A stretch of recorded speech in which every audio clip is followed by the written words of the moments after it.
Hello guys, कैसे हैं आप सब लोग। तो आज हम आपका स्वागत करते हैं हमारी नई वीडियो में, नए चैप्टर में, जो कि है sexual reproduction in travelling plant. अब एक बात बताओ, क्या आप मेरी वॉइस सुन के वीडियो देख के ये पता लगा सकते हो कि मैं किस टाइम वीडियो बना रहा हूँ? आप पूछो कैसे सवाल पूछा जा रहा है। एग्जैक्टली जब भी बॉटनी का नाम आता है बच्चे ये सोचते हैं तो बोरिंग होगी। अरे भाई उसे पढ़ के तो देखो। माना कि इसमें लर्निंग पार्ट थोड़ा सा ज़्यादा होता है, लेकिन ये बहुत ज़्यादा इंटरेस्टिंग होती है। चलो आज ही आपको ये सब चीज़ें हम दिखाएंगे और बताएंगे। तो चलिए, हमारा चैप्टर का नाम क्या है? Sexual reproduction in flowering plant. अगर हम इसके नाम में देखें सेक्सुअल रिप्रोडक्शन, जैसे कि आपने पढ़ा हुआ है सेक्सुअल रिप्रोडक्शन क्या होता है?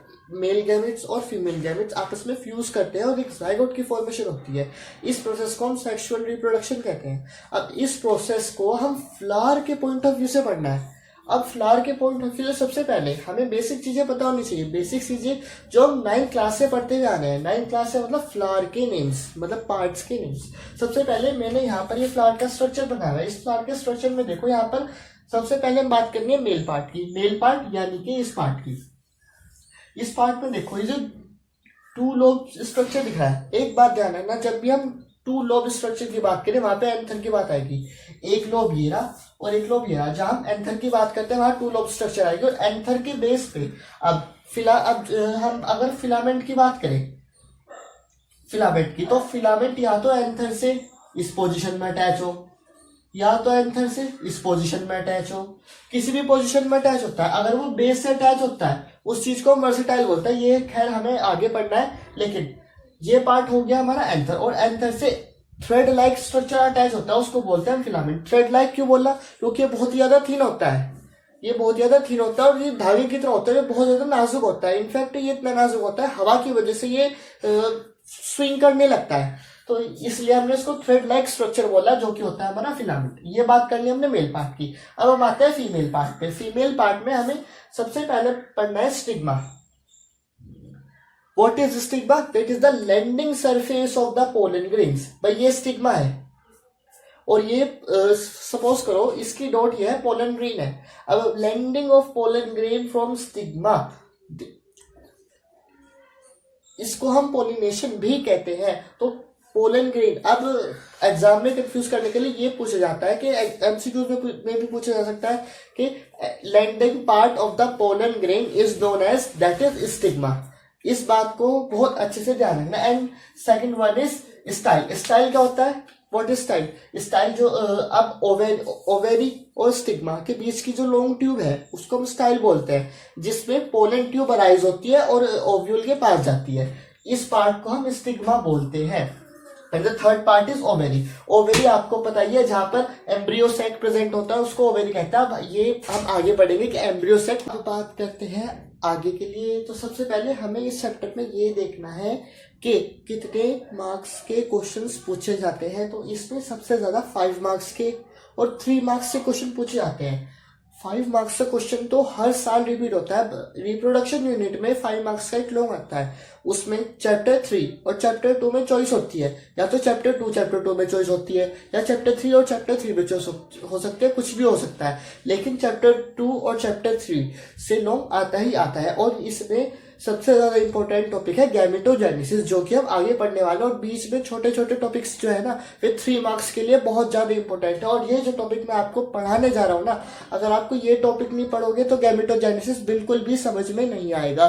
तो इसलिए आपको ये टॉपिक बहुत ज्यादा ध्यान से पढ़ना है। तो अब हमें ये पता चल गया इसमें कौन कौन से मार्क्स से क्वेश्चन आएंगे। और अब हम ये देखते हैं, एंथर को पढ़ते हैं। अब हमने मेल पार्ट पढ़ा। मेल पार्ट में हमने 2 चीज पढ़ी, एंथर और फिलामेंट। अब यहाँ पे देखिए, ये रहा आपका पार्ट एंथर और ये रहा आपका फिलामेंट। अब इस यहाँ पर ध्यान से देखिए, जो फ्लो चार्ट बनाया है ना मैंने, आशा करता हूँ क्योंकि मेरा आगे का लेक्चर जो है वो फ्लो चार्ट में ही चलेगा।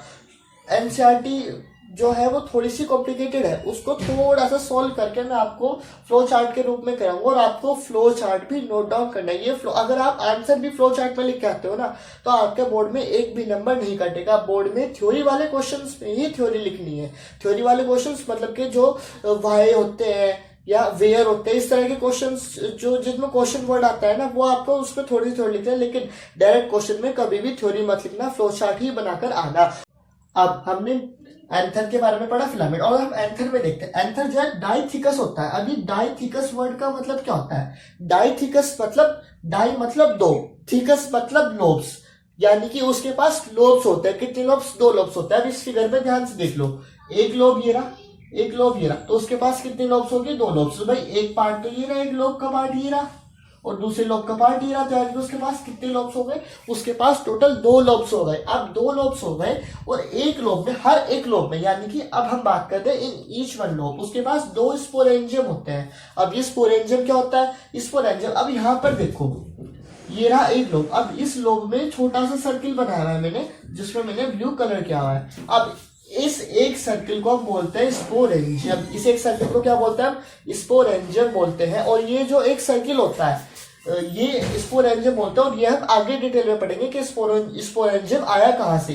तो हमारे पास एक लोब में 2 स्पोरेंजियम होते हैं, तो टोटल कितने स्पोरेंजियम हो गए?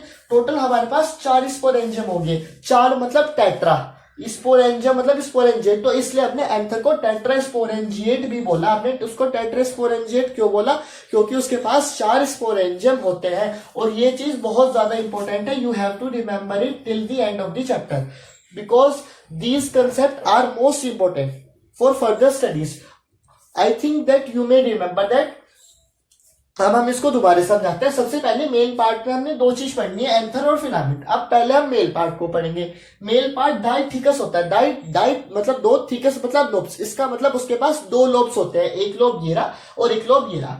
अब हर एक लोब में 2 स्पोरेंजियम होते हैं। स्पोरेंजियम मतलब ये छोटे से सर्कल। अब ये कैसे डेवलप हुए वो हम आगे पढ़ेंगे। ये 2 स्पोरेंजियम होते हैं, और जब एक लोब में 2 स्पोरेंजियम होंगे तो टोटल कितने लोब है? टोटल हमारे पास 2 लोब है, और 2 लोब है, तो यानी कि टोटल स्पोरेंजियम कितने होंगे? 4। 4 मतलब टेट्रा, इसलिए हमने इसको टेट्रा स्पोरेंजिएट भी बोला।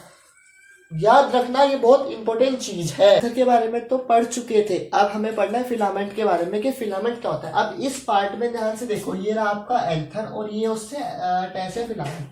अब इस फिगर में ध्यान से देखो, ये मैंने ब्लू डार्क कलर बनाया है। ये क्या है? ये है करेक्टिव टिश्यू। करेक्टिव मतलब बहुत सारे टिश्यूज यहाँ पे इकट्ठे हुए हैं। अब वे टिश्यू क्या है?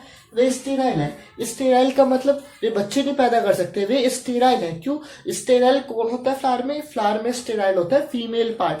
तो क्यों? क्योंकि मेल तो बस पोलन ग्रेन्स ही दे रहा है ना, सीड तो फीमेल पार्टी बना रही है ना, तो इसलिए ये स्टेराइल होता है। स्टेराइल मतलब वो बच्चे नहीं पैदा कर सकता। और यहाँ पर वस्कुलर टिश्यू प्रेजेंट होता है। वस्कुलर टिश्यू मतलब जाइलम फाइलम। अब एक बात ध्यान से देखना, अगर यहाँ पर जाइलम फाइलम प्रेजेंट है तो इसका मतलब इस पार्ट में क्या होगा? एक्सचेंज ऑफ फूड और एयर होगा। और अभी हम आगे ये भी पढ़ेंगे कि एंथर भी फोटोसिंथेसिस करते हैं। लेकिन एक बात का ध्यान रखना, इस पार्ट में जो है मस्कुलर टिश्यू प्रेजेंट होते हैं। अब चलते हैं हम आगे। अब हम फिलामेंट के बारे में पढ़ते हैं, और इस फिगर में देख लो, फिलामेंट टिप पे प्रेजेंट है। टिप मतलब ये रहा, फिलामेंट टिप पे प्रेजेंट है। वैसे तो फिलामेंट ऊपर से भी अटैच होता है, नीचे पीछे से भी अटैच होता है, लेकिन एनसीईआरटी में केवल टिप पे दिया हुआ है, तो हमें टिप वाली पढ़ना, हमें एक्स्ट्रा नहीं पढ़ना है, क्योंकि हमें मेन बोर्ड पे फोकस करना है। बोर्ड पे एक्स्ट्रा पे सवाल नहीं आते हैं। तो सबसे पहले हमें स्टेराइल पढ़ना है। हमें पढ़ना है कि टिप पे प्रेजेंट होता है। अगर वो टिप पे प्रेजेंट होगा तो इसका मतलब उसको हम वर्सेटाइल बोल लेंगे। वर्सेटाइल कब बोलेंगे? जब फॉर एग्जाम्पल ये एंथर है, एक लोब उसका ये रहा और एक लोब यहाँ पे है, तो वो यहाँ पे अटैच है उसकी टिप पे। भाई एक लोब ये रहा और एक लोब यहाँ पर है, तो वो उसकी टिप पे अटैच है, तो इसलिए हमने उसको वर्सेटाइल बोला। और एक बात ध्यान रख लो, वर्सेटाइल होगा तो वो मूवेबल होगा। अब हम ये पढ़ते हैं कि वो मूवेबल कैसे होगा। वो मूवेबल मतलब अब सपोज करो हवा आई, ये टिप पे प्रेजेंट है, तो ये इस डायरेक्शन में मूव कर सकता है और इस डायरेक्शन में मूव कर सकता है। मतलब जहां हवा का फ्लो होगा तो वो ऐसे और ऐसे मूव करेगा, वो ऐसे और ऐसे मूव करेगा, तो इसलिए हमने उसको मूवेबल बोला। एक बात ध्यान में रखना, अगर फिलामेंट टिप पे प्रेजेंट है तो वो वर्सेटाइल होगा, वर्सेटाइल है तो वो मूवेबल भी होगा। और अब ये ध्यान रख लो, और इस तरह का जो फिलामेंट है वो कहाँ पाया जाता है? वो पाया जाता है पोएसी फैमिली में। पोएसी फैमिली क्या होती है?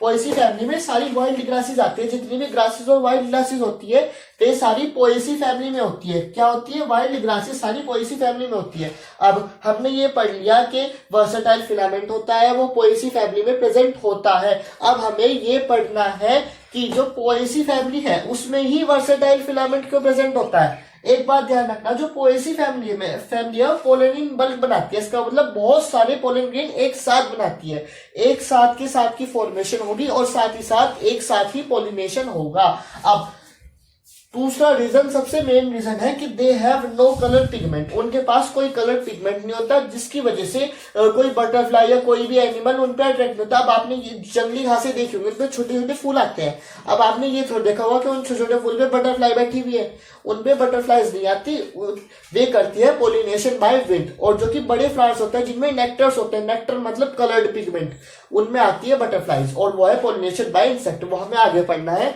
लेकिन एक बात ध्यान रखना, जहां भी वर्सेटाइल फिलामेंट होगा वो मूवेबल भी होगा, वो पोएसी फैमिली में होगा। क्यों होगा? क्योंकि वे पोलन इन बल्क बनाती है और साथ ही साथ उनके पास कलर पिगमेंट भी होते हैं। ये क्वेश्चन बहुत ज्यादा इंपॉर्टेंट है, आप ध्यान रखना। असर्शन रीजन में भी पूछा जा सकता है कि इसका क्या रीजन है कि वर्सेटाइल फिलामेंट पोएसी फैमिली में प्रेजेंट होता है। वैसे तो किसी में भी हो, लेकिन कोई दिक्कत नहीं है, लेकिन पोएसी फैमिली में ही क्यों होता है? ये देखो, नेचर का भी कितना अच्छा करिश्मा है कि उसने इतना सोच समझ के ही सब कुछ बनाया है। तो इस चीज को आई थिंक आप बहुत अच्छे से लर्न कर लेंगे। और ये फ्लो चार्ट बनाना मत भूलना, और आगे की क्लासे हमारी फ्लो चार्ट से चलेगी। Thank you.